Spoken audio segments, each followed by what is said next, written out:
Global conference on trade, business and sustainability 2025 একটি আন্তর্জাতিক সম্মেলন যেটি 27 and 28 জুলাই 2025 Hidayatullah national law university, Raipur, ভারতের সহযোগিতায় এশিয়ান ল স্কুল অ্যাসোসিয়েশন কর্তৃক আয়োজিত হয়। এই সম্মেলনটি বিশ্ব প্রকৃতি সংরক্ষণ দিবসের সাথে সঙ্গতিপূর্ণভাবে অনুষ্ঠিত হয়, যা উন্নত বাণিজ্য ও অন্তর্ভুক্তিমূলক অর্থনৈতিক প্রবৃদ্ধির উপর গুরুত্ব আরোপ করে।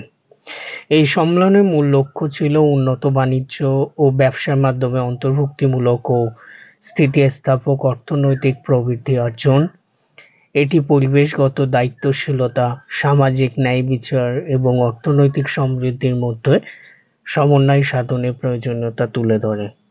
এই সম্মেলনে আলোচ্য বিষয় যেগুলি ছিল: ESG integration, carbon border tax, green financing, sustainable business development এর জন্য ডিজিটাল টুলস।